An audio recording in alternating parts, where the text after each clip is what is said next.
The clinking of silverware on the good china was usually a comforting sound, a hum of tradition that always settled deep in my bones around the holidays. Not this past Christmas. This year, it was just noise. David, my dad, cleared his throat. A deep, rumbling sound that pulled everyone's attention from the remains of the turkey and the half-eaten pumpkin pie. My sister, Emily, who's always been the quick one, paused mid-sentence, a fork hovering near her mouth. Her husband, Ben, looked up from his phone, probably thinking Dad was about to launch into another story about his old fishing trips. I just felt this cold knot tightening in my stomach. A premonition, maybe? Or maybe it was just the stress of the past year finally catching up to me, manifesting as a physical ache. So, Dad started, his voice a little too loud, a little too jovial for the quiet aftermath of a big meal. He always did this, filled the silence with something. Only this time it wasn't a story. It wasn't a toast. He pushed his plate away, a gesture I'd seen 1,000 times, preparing for some kind of announcement. I remember looking at the half-melted ice in my water glass, the condensation leaving rings on the polished dining table. Emily gave me a quick, questioning glance, a flicker of, "What's up with him?" in her eyes, and I just shrugged, feeling completely blank. Then he said it, just like that. "There's something I need to tell you two, something I should have told you a long time ago." He looked at Emily, then at me. His gaze kind of skittered away, landing somewhere on the wall behind us. My mind was already racing, bracing for the usual. Financial trouble? New girlfriend? Some health thing he'd been putting off? Emily, ever practical, just said, "Dad, what is it?" "You're making it sound like someone died." She even managed a little nervous laugh. Oh, the irony. He took a breath, a really deep one, like he was about to dive into cold water. "Your mother," he began, and my blood just ran cold right there. Our mother, Amelia, passed away 20 years ago. Car accident. Drunk driver. That was the story. That was our life. I was 12. Emily was 15. It was the defining tragedy of our childhood. I mean, you don't just bring up Mom like that. Not out of the blue. Not with that look on his face. Not ever really. Not like this. Not for 20 years. She isn't dead," he said. And the words just hung there, in the air, between the scent of cinnamon and the flicker of the candle on the mantelpiece. They were there, just existing. My first thought, honestly, was that he was losing it. Had he started drinking again? Was this some kind of sick joke? But his eyes, usually crinkling at the corners with some kind of amusement, were absolutely devoid of anything but misery, and maybe a little bit of fear. Emily dropped her fork. It clattered against the plate, a shockingly loud sound in the sudden, complete silence. Ben just stared, jaw slack. I couldn't move. I couldn't breathe. My brain just kept replaying those 4 words over and over, trying to make them make sense. She isn't dead. It felt like the entire house had just tilted on its axis. Everything I knew, everything I thought was solid, just sliding away. Emily was the first to speak, her voice thin, almost a whisper. "What are you talking about, Dad?" "Mom died. We went to her funeral. We scattered her ashes in the river, remember? I made that collage for the wake." She sounded like she was trying to convince herself more than him, like repeating the facts would make his words disappear. Ben put a hand on her arm, a silent anchor. Me? I just felt this bizarre sense of unreality. Like I was watching a scene unfold in a movie, except the main character was me.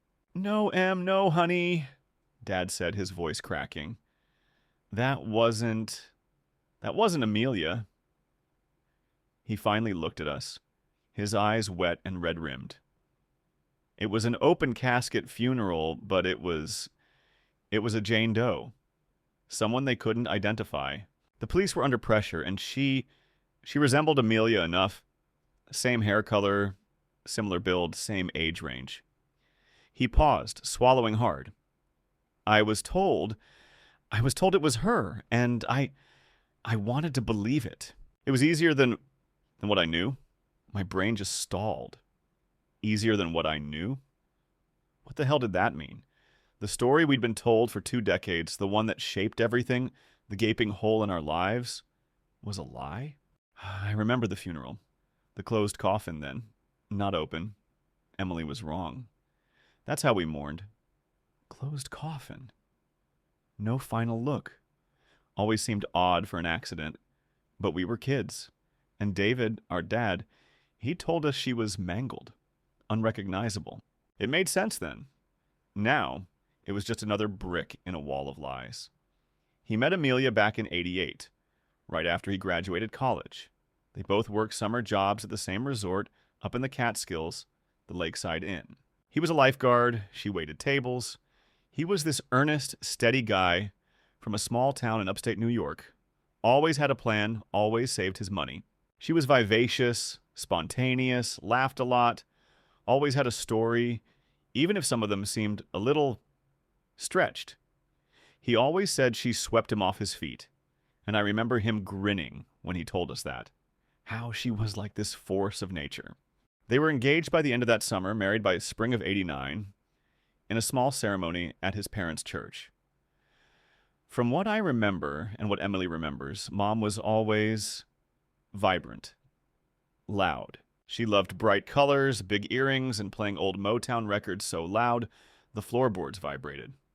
Our house, the one Dad still lives in on Pine Street in Willow Creek, always felt alive when she was around.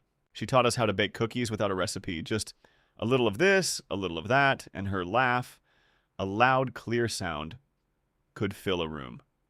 Dad was the quiet anchor, always there, steady, making sure bills were paid, homework was done.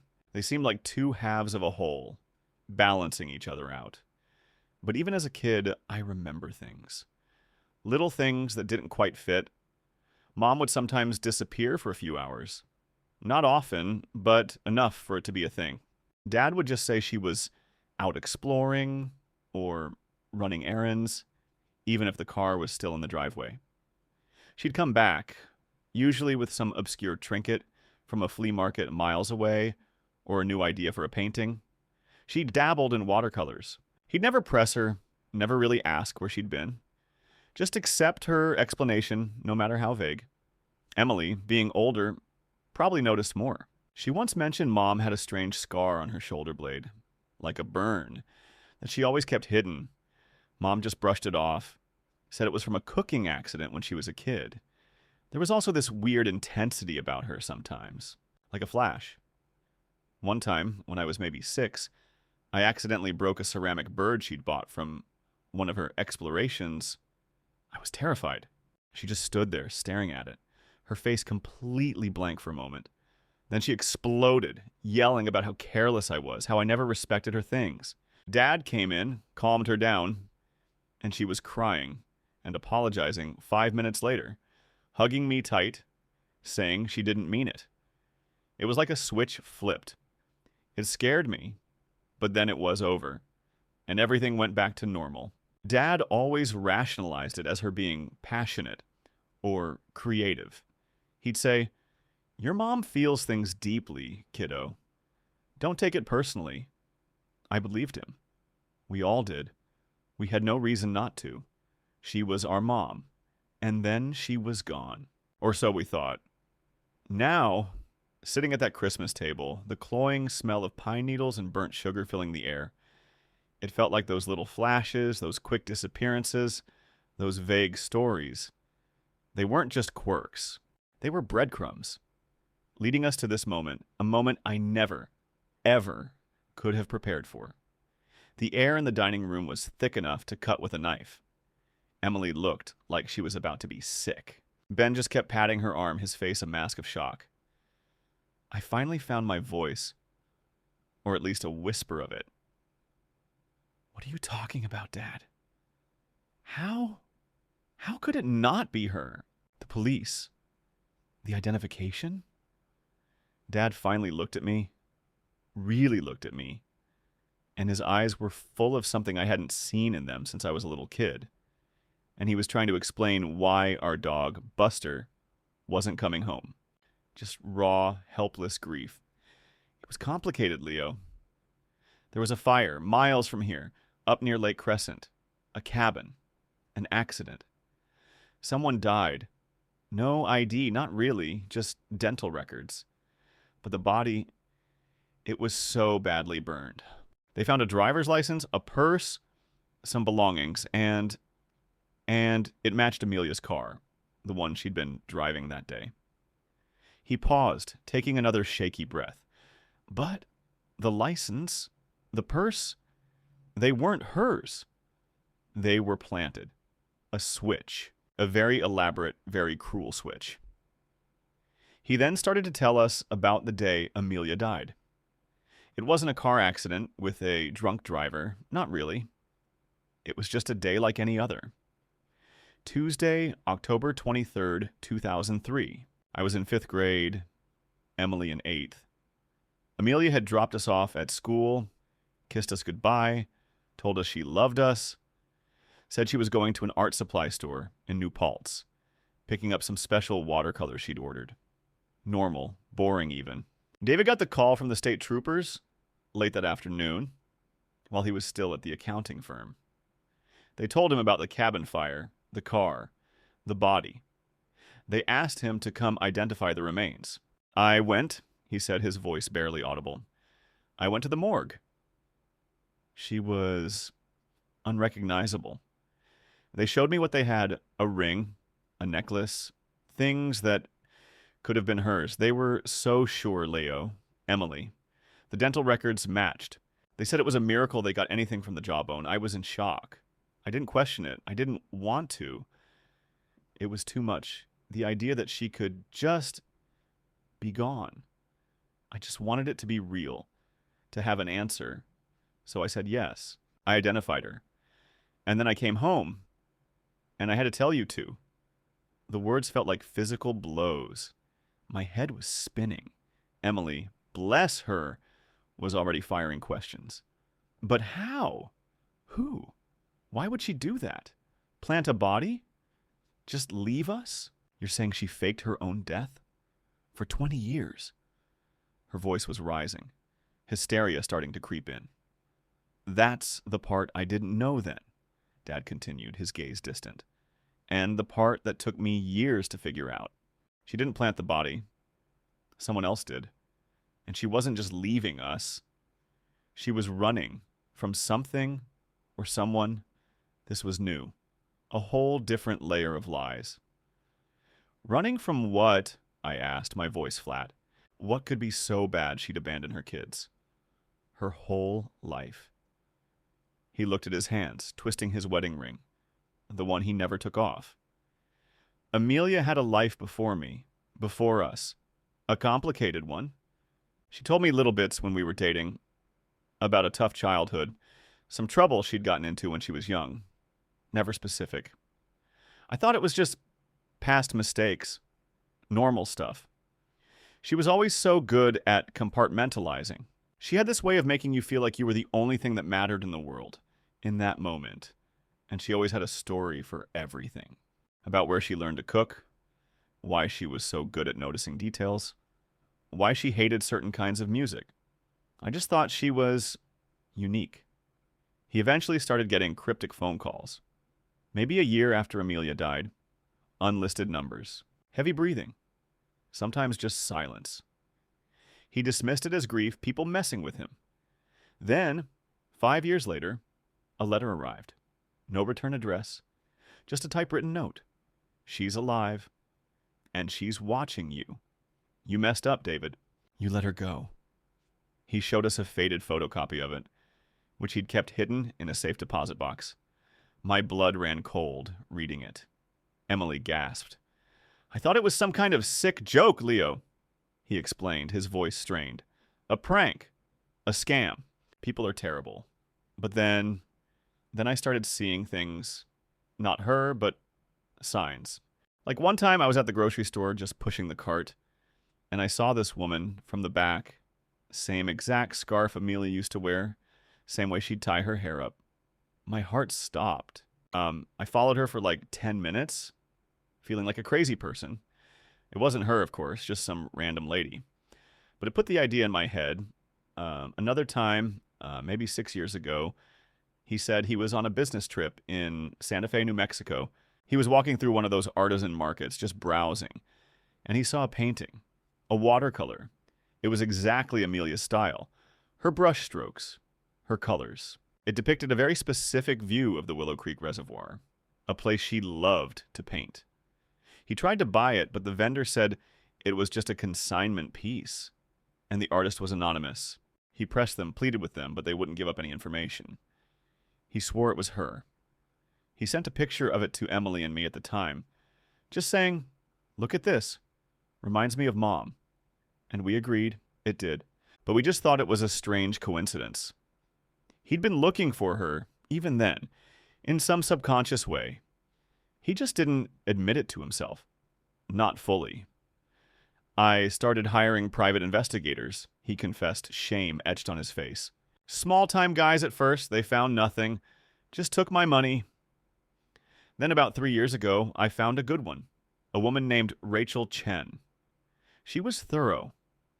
She traced the dental records back. Turns out they were doctored. Not perfectly, but enough to fool someone in shock. Especially with the limited tech back then. The body found in the cabin fire, it belonged to a woman from out of state. A drifter who had gone missing around the same time, with no close family to identify her. They just needed a quick solve for the fire.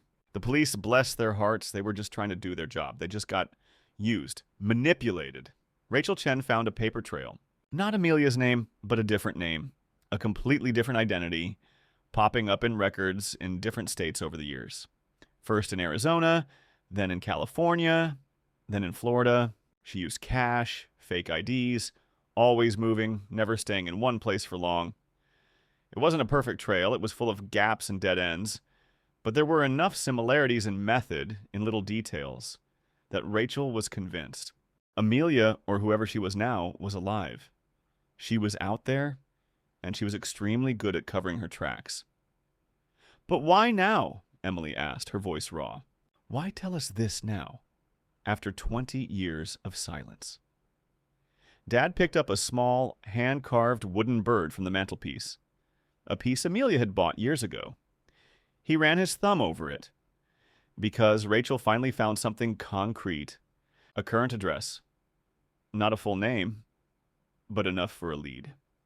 She's living in a small town in North Carolina, running an antique shop, of all things, under the name Eleanor Vance.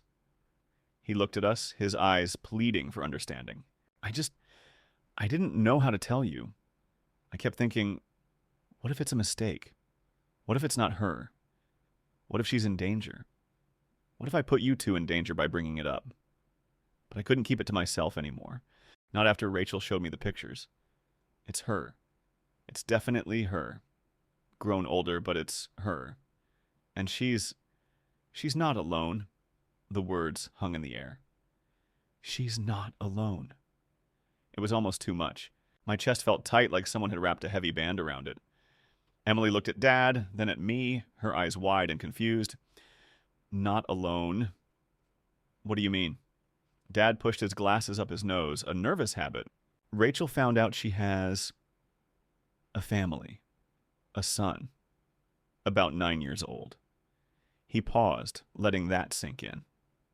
"A brother, a kid I didn't know existed. My mother, who'd been dead to us for 2 decades, had a whole other life, another family, another child." It was a punch to the gut. The betrayal was so deep, so absolute. It almost felt abstract. "Pictures," I finally managed to croak out. "You have pictures of her? Of him?" He nodded slowly, reaching into his blazer pocket. He pulled out a worn, thick envelope and carefully extracted a few glossy prints. His hands were shaking. He handed them to Emily first, then to me. The first photo was of a woman standing in front of a quaint little antique shop, its window displaying old clocks and porcelain figures. Her hair was lighter, streaked with gray, pulled back in a loose bun. There were lines around her eyes and mouth that hadn't been there 20 years ago, but it was undeniably her. Amelia, my mother. She was smiling, a soft, almost serene smile I barely remembered seeing on her face when I was a kid. It wasn't the vibrant, loud Amelia I remembered, but a calmer, more settled version. And in her arms, a boy, probably 7 or 8, grinning up at her. Blonde hair, freckles. He had her eyes. My breath hitched. It was a complete stranger, yet so familiar. I felt this rush of conflicting emotions, rage, disbelief, a desperate, childish longing. It wasn't fair. None of it. Emily was openly weeping now, quiet sobs racking her frame. Ben put his arm around her, staring at the pictures with a look of utter horror. We have to go there, Emily choked out, wiping her eyes. We have to confront her. Ask her why. I looked at Dad. He looked utterly drained, like he'd been carrying the secret in a lead box for years, and it had finally crushed him. I know. I've been thinking about it. Rachel gave me the address. It's in Asheville, North Carolina, a place called Timeless Treasures on a side street downtown. That was Christmas night. The rest of the evening was a blur of choked conversations, more questions than answers, and an unsettling quiet. We left Ben and Emily's house around midnight, the snow falling softly. The world felt muted, unreal. I drove home, Dad riding silently beside me. My mind was a whirlwind. My mother wasn't dead. She had a new life, a new family, a new child. What kind of person does that? What kind of monster? 2 days later, on December 27th, we were in my car, a slightly beat-up old Honda CR-V, heading south on I-81. Dad insisted on coming. Emily, after a lot of agonizing, decided to stay home with Ben. She said she couldn't face it, not yet. Said she needed to process. I understood. Part of me didn't want to go either, but I needed answers. I needed to see her face, to hear her voice, to hear why. The drive was mostly silent, broken only by the occasional murmured, "Are you okay, Leo?" from Dad, to which I'd just nod, pretending to be fine. We pulled into Asheville late that afternoon. The city was charming, surrounded by mountains, festive with post-Christmas lights. It felt utterly alien. Timeless Treasures wasn't hard to find. It was exactly as pictured, nestled between a coffee shop and a bookstore. A gentle chime sounded as Dad and I walked in, the air smelling of old wood, dust, and something sweet, like potpourri. My heart was pounding so hard, I thought it might burst through my ribs. I felt lightheaded. And there she was, behind the counter, sorting through a box of antique postcards. Her head was bowed, then she looked up. Her eyes, those familiar blue eyes, met mine. For a split second, there was no recognition. Just a polite, "Can I help you?" Then something flickered. Her smile faltered. Her breath hitched, just slightly. Her hand went to her throat. "Amelia," Dad said, his voice raw, barely a whisper. Her eyes, those eyes I hadn't seen in 2 decades, snapped to him. And in that moment, all the composure, all the serene calmness from the photo, vanished. Her face drained of color. She looked utterly terrified, like a trapped animal. "David," she breathed, her voice raspy, a ghost of the voice I remembered. She was frozen, her gaze darting between him and me. My own gaze was fixed on her, taking in every detail, the way her hands trembled, the sudden pallor of her skin, the fear in her eyes. It was real. This was happening. I stepped forward, unable to hold it in anymore. "Mom?" My voice sounded foreign even to me, broken. "What did you do?" "Why did you leave us?" She looked at me, really looked at me, and a fresh wave of horror washed over her face mixed with something else. A flicker of profound sadness, maybe regret. Her eyes were still the same, though, the same blue. And suddenly, standing there in that dusty antique shop, I was 12 years old again, staring at a picture of a woman in a newspaper clipping, being told she was gone forever. Except now, she was right in front of me, alive, and I had no idea who she was anymore. The air felt thin, unbreathable. All the antique clocks in the shop seemed to tick louder, mocking the stolen time, the 2 lost decades. The moment I said "Mom," she flinched, pulling back as if I'd struck her. Her eyes went from wide panic to something guarded, almost steely. "Leo," she whispered, her voice barely audible. "David, what are you doing here?" Dad stepped forward, putting a hand on my shoulder, steadying me. "We came for answers, Amelia. 20 years. 20 years of lies. Our children thought you were dead. Emily, she still thinks you're dead. What did you do?" She looked around the shop nervously, as if expecting someone to walk in. "Not here!" "Please, not here." Her voice was still quiet, but there was an urgency to it. She glanced towards a back door, a small, worried frown creasing her brow. "My son, Finn? He's at a friend's house. He'll be back any minute." The thought of Finn, my unknown half-brother, entering this scene made my stomach clench. It was too much. We agreed to go to a nearby coffee shop, a little place called The Daily Grind, just a few blocks away. The walk felt surreal, like we were moving through a dream.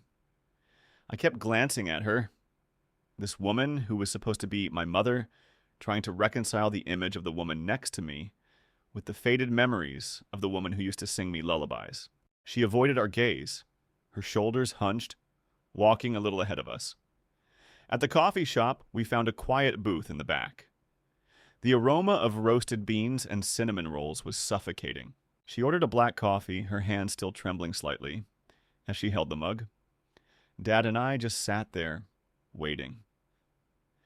"There's no easy way to explain this," she began, her voice low.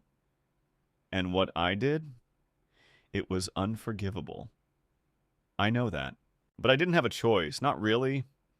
She told us a story that sounded like something out of a crime novel. Before she met Dad, when she was just 19, she'd gotten involved with a man. Not just any man, but a dangerous one named Silas Thorne. He was involved in some serious organized crime, running an extortion ring. Amelia, then known by her birth name, Laura Vance, was young, naive, and fell for his charm. She became entangled, used as a courier, an unwitting pawn. When she tried to get out, he threatened her family, her elderly aunt, who was all the family she had left. He was brutal. She ran. She changed her name, moved states, started over. That's when she met David. She thought she was safe. She thought she'd outrun him. But Silas was relentless.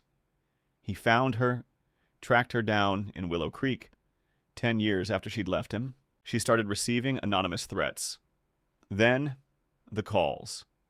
The strange car parked down the street. She knew he was coming for her. She knew he wouldn't just hurt her, but would hurt Dad, hurt Emily, hurt me. So she devised a plan. A desperate, horrifying plan. She paid off a desperate local contact to help her stage her death, using the identity of the missing drifter. She emptied her bank accounts, left a fake trail, and disappeared, severing all ties. She believed it was the only way to keep us safe. "I watched you for a while," she confessed, her voice thick with tears. "From a distance, hidden. It killed me, David, to see you hurting, to see the kids at my own funeral. But I knew if I stayed, if I came back, Silas would find you. He would find us. He was a monster. I had to choose. And I chose your lives over my own." The explanation was a flimsy bandage over a gaping wound. I felt a surge of rage, mixed with a sickening sense of pity. This wasn't the strong, vibrant woman I remembered. This was a broken, terrified woman. So you just abandoned us? You let us grieve for a dead woman? For years? I finally shouted, making a few people at nearby tables turn. Leo, please, Dad murmured, putting a hand on my arm. He looked at Amelia, his own face etched with disbelief. Amelia, if this is true, why didn't you ever tell me? Why didn't you trust me? I couldn't, she sobbed. I couldn't put that burden on you. I knew you'd try to help, and then he'd have you too. He was connected. He had eyes everywhere. I thought you'd move on. Find someone new. That the kids would be okay with time. The practical consequences of this revelation hit hard and fast. My sister, Emily, was distraught. She didn't want to talk to Amelia, not yet. She felt a profound sense of betrayal, almost a re-grieving process. Our family dynamic was shattered. Dad was in a strange place, too. A mix of anger, relief, and a kind of sad understanding. He'd lived with this grief for so long, and now it was replaced by this tangled, dangerous truth. There were no legal aspects, surprisingly. The police considered the case closed, an accidental death, a tragic fire. The idea of revisiting it after 20 years, with no new evidence beyond our word, seemed daunting and almost pointless. What would we gain? An arrest for an elaborate identity fraud? For a woman who was running for her life? The focus was on the human cost, not the legal one. We stayed in Asheville for another 2 days, trying to talk, trying to understand. Amelia, or Laura, as she now preferred to be called, opened up slowly. She told us about Finn, her son, who was oblivious to her past. Growing up thinking his father, a kind, unassuming man named Arthur, had died in a hiking accident years ago. Another layer of lies, another family built on sand. She tried to make amends, to explain, but every explanation just twisted the knife deeper. She showed us a faded scar on her shoulder blade, the burn Emily had remembered. That's what Silas did when I first tried to leave, she whispered, her eyes dark. He wanted to leave a permanent mark. It was a chilling, unexpected discovery, giving a horrible truth to one of those early, vague red flags. It didn't make her choices right, but it did make them understandable in a twisted, desperate way. It's been almost 2 months since Christmas dinner, 2 months since Dad dropped that bombshell, since we drove down to Asheville and saw her. And honestly, things are still incredibly messy. There's no neat bow to tie on any of this. My sister Emily is still furious. She hasn't spoken to Amelia, or Laura, as she wants to be called now, since we got back. She says she needs more time, maybe a lot more time, to even consider it. She feels like her entire childhood was built on a lie, and every memory of our dead mother is now tainted. I can't blame her. I feel it too, that constant replaying of old memories, trying to figure out what was real and what wasn't. Dad, surprisingly, is calmer than I expected. He's heartbroken, definitely, but also feels a strange sense of closure. The mystery that haunted him for years, the one that led him down all those rabbit holes, is solved. He understands her reasons, even if he can't fully forgive the pain she caused. He's in touch with Laura now, mostly through guarded emails, exchanging updates, cautious, tentative steps towards some kind of relationship, whatever that might look like. It's not a romantic thing, not anymore. Just two people who shared a past trying to navigate a bizarre present. Me? I'm somewhere in the middle. The anger is still there, simmering. How could she just leave us? But hearing her story, seeing the fear in her eyes, it made me understand a kind of desperation I hope I never have to experience. I've exchanged a few texts with Laura, mostly brief, polite messages. I haven't mentioned Finn. I don't know how to even begin to process that I have a half-brother who lives just a few states away and has no idea about his true family history. That's a whole other can of worms. something I'm not ready to open yet. What I've learned, I guess, is that people are incredibly complex. And sometimes even the people you think you know best, the ones who shaped your entire world, are carrying secrets that could shatter everything. My blind spot was thinking my family was just normal, that our story was simple. I was wrong. I also learned that grief isn't a linear thing. You can grieve someone who isn't even gone, and you can re-grieve someone you thought you'd already mourned. It's an exhausting, confusing process.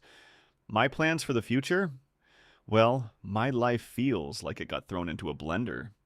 It's hard to make plans when the very foundation of your existence feels shaky. I'm focusing on my job, trying to keep some semblance of routine. My relationships with friends feel different now. Like I'm holding back this massive, unbelievable truth that would sound utterly insane if I tried to explain it. I haven't told anyone outside of Emily, Dad, and Ben. How do you even start that conversation? I guess I'm sharing this here because I just needed to get it all out, to tell someone who isn't directly involved. It helps to type it all out, to see it in black and white. Thanks for reading, for letting me just put this out there. I don't know what comes next. Will Emily ever talk to her? Will I meet Finn? What happens if Silas Thorne is still out there? Somehow, some way. All these questions just hanging in the air without any easy answers. It's a lot. And for now, I'm just trying to breathe,